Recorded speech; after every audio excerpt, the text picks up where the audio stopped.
Leitura do dia 92/365 segundo Samuel 7-9. Esse é o projeto Bíblia em 365 dias. Estaremos dia a dia cada vez mais próximos do nosso Deus Pai Celestial. Referência à leitura do dia 2 de abril de 2023 do Plano Anual. Segundo Samuel 7. Este capítulo registra a aliança que Deus fez com Davi, quando lhe prometeu manter sua linhagem para sempre. Esta promessa seria totalmente cumprida pelo nascimento do Senhor Jesus Cristo. Embora a palavra aliança não seja explicitamente mencionada aqui, é utilizada nas demais passagens para descrever esta ocasião. Essa é a primeira vez que Natã é mencionado. Deus se assegurou de que um profeta sempre estivesse presente durante o reinado de cada rei de Israel. As principais obrigações deles eram incentivar o povo a obedecer a Deus e comunicar ao rei as leis e os planos do Senhor. A maioria dos reis rejeitava os profetas enviados por Deus, embora o Senhor lhes tenha dado a oportunidade de ouvir e obedecer. Nos primeiros anos de Israel em Canaã, juízes e sacerdotes exerceram o papel destes mensageiros. Samuel serviu como juiz, sacerdote e profeta, e preencheu a lacuna entre o período dos juízes e o da monarquia. Em sua mensagem, através de Natã, Deus afirmou que não desejava que Davi lhe construísse o templo, porque sua tarefa era unificar e liderar Israel e destruir seus inimigos. Esse dever exigiria que ele derramasse uma grande quantidade de sangue. O texto em 1 Crônicas 28:3 informa-nos que o Senhor não queria que seu templo fosse construído por um guerreiro. Portanto, Davi fez seus planos e reuniu o material para que seu filho Salomão desse início à construção do templo. Assim que se tornasse rei, Davi aceitou sua parte no plano de Deus e não tentou ir além dela. Às vezes, o Senhor diz não aos nossos planos e, quando o faz, devemos lançar mão das outras oportunidades que ele nos oferece. O pedido de Davi era bom, mas Deus disse não. Isso não significa que o Senhor o tenha rejeitado. De fato, Deus planejava algo muito maior para sua vida do que conceder-lhe o privilégio de ter construído o templo.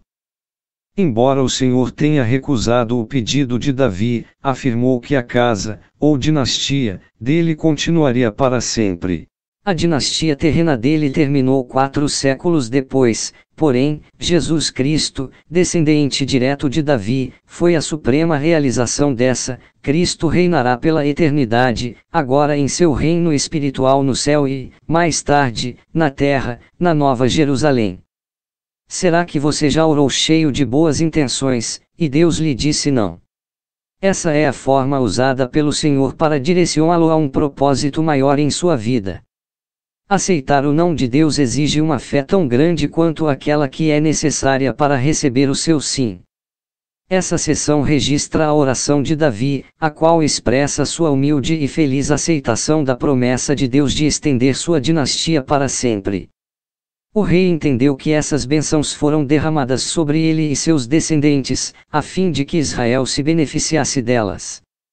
Estas ajudariam a cumprir o maior propósito de Deus e as promessas de que, através dos judeus, o mundo seria abençoado. Segundo Samuel 8. Uma parte da aliança de Deus com Davi incluía a promessa de que os inimigos dos israelitas seriam derrotados e nunca mais os oprimirão. O Senhor cumpriu essa promessa, quando ajudou Davi a vencer as nações adversárias. Vários inimigos estão relacionados neste capítulo. 1. Os moabitas descendentes de Ló, que viviam a leste do Mar Morto. Estes representavam uma constante ameaça militar e religiosa a Israel. Parece que, durante algum tempo, Davi manteve uma boa amizade com eles. 2. O rei Hadadezer, rei de Zobá, cuja derrota nas mãos de Davi cumpriu a promessa de Deus feita a Abraão de que Israel controlaria a terra até o extremo norte, até o rio Eufrates.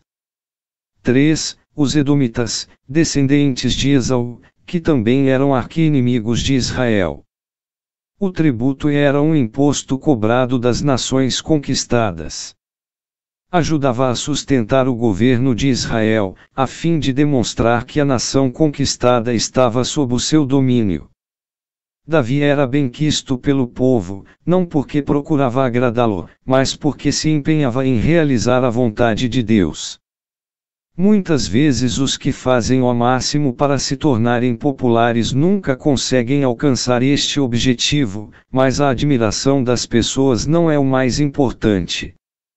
Não desperdice seu tempo na imaginação de formas para se tornar bem aceito aos olhos das pessoas, antes, procure se esforçar para fazer o bem e as pessoas, assim como Deus, honrarão suas convicções. O reinado de Davi caracterizou-se por fazer justiça a todo o seu povo. Ele interpretava a lei com justiça e castigava com misericórdia, a fim de respeitar o direito das pessoas e ao mesmo tempo salientar o dever destas para com Deus. Portanto, não é de admirar que praticamente todos confiassem nele e cumprissem suas ordens. Mas, porque era bom para Davi praticar a justiça. 1. Porque era ordem de Deus e estava de acordo com seu caráter. As leis do Senhor foram destinadas a estabelecer uma sociedade justa. 2. Era do melhor interesse da nação porque surgem ocasiões quando cada um dos indivíduos precisa de justiça, a qual deve caracterizar a forma como nas amizades com as pessoas. Portanto, devemos estar certos de praticá-la quando lidamos com elas. Davi desejava completar a conquista de Canaã, iniciada por Josué, derrotou os jebuseus em Jerusalém, e os filisteus nas adjacências de Guet. Os amonitas, os arameus e os moabitas tornarão-se submissos a ele. Colocou tropas em Idam, e seus moradores pagaram-lhe impostos. Segundo Samuel 9. A maioria dos reis da época de Davi procurava eliminar a família de seus rivais, a fim de evitar que algum descendente procurasse usurpar-lhe o trono. Davi, porém, demonstrou sua bondade a Mefibosete, cujo pai era Jonatas e avô era Saul.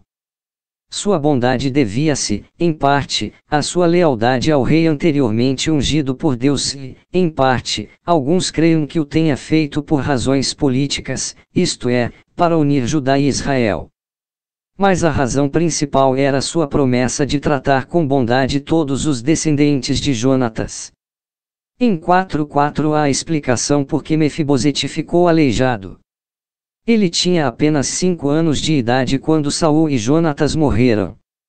Mefibosete tinha medo de visitar o rei, que desejava tratá-lo como um príncipe. Embora temesse por sua vida e tenha provavelmente se sentido indigno, isso não significava que deveria recusar os presentes que lhe foram dados por Davi. Quando Deus, por sua bondade, oferece-nos gratuitamente o perdão de nossos pecados e um lugar no céu, sentimos-nos indignos, mas receberemos essas dádivas simplesmente, se as aceitarmos. Uma recepção ainda mais calorosa do que aquela oferecida por Davi a Mefibosete aguarda todos os que receberem as dádivas de Deus, através de sua confiança em Jesus Cristo, não por méritos, mas por sua promessa.